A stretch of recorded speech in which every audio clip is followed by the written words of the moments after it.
Yo, yo. I hope nobody had a ba-da-ba-ba bad day. Because it's McHappy Day.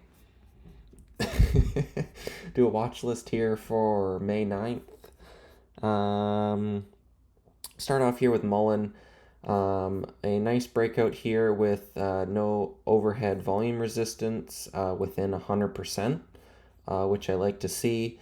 So this 750s-ish, 740s area is fairly key. It tested it and broke briefly today.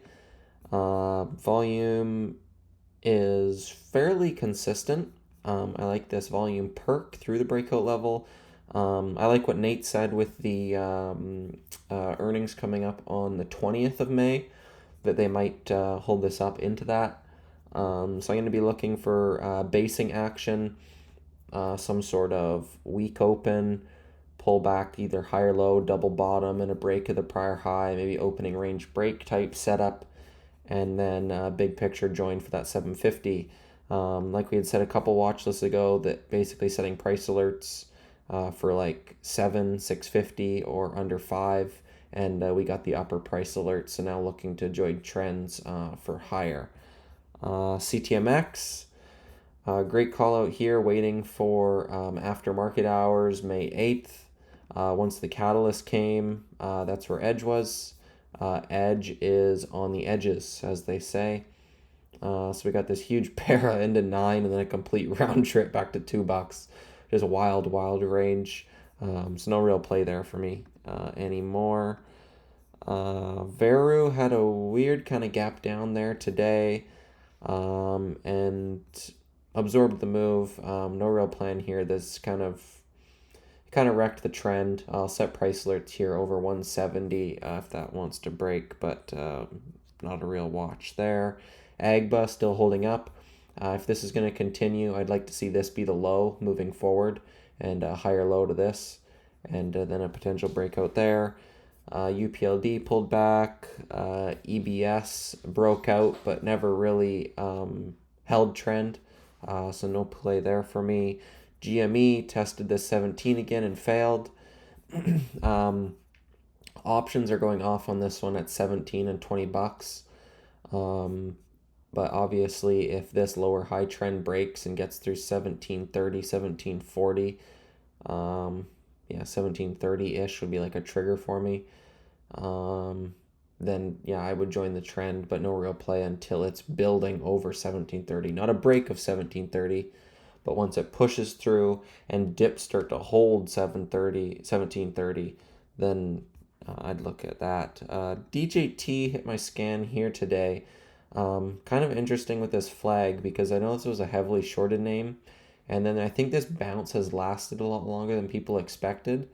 And a lot of people in the chat rooms I'm in, I've seen a lot of people trying to short pops on this, and it's just not going away. So if this breaks and builds over 50, I think we could get a decent little upside move there. And then D-Fly was on our watch list here for this flag break, and I got this move into 1, and these dip days started holding over 90 cents, and then that's when the parabolic started, but I missed this leg of the move. Ideally, it keeps going. If this goes for another day or two, I'd be stalking this thing for a short, even on the lighter volume it is. Trading, what do we got here? 20, 50,000 a minute, something like that. I could still get a bit of size on that to make it worthwhile. So ideally, this goes for another day at least. And I'd look to short a first red day there coming down the pipe. Another thing I wanted to mention on GME, not only the 1730s, then the options going off at 17 and 20, but they now going into Thursday and Friday with the options expiring on the 10th, which is Friday. I do want to keep in mind they might be playing games with the options and trying to, as some people say, like juice the options, where they would run it through 17, maybe run it to 20, something like that, and then basically round trip it the rest of the day and make those options worthless, is another possibility I'm keeping in mind. So I don't know if I would swing this um, for longer than like a day, but a possibility still technical wise. Just going to keep in mind that this could be options driven and they might have a bigger picture plan there. Yeah, so Mullen looking for weak opens, kind of gap and crap reversal style.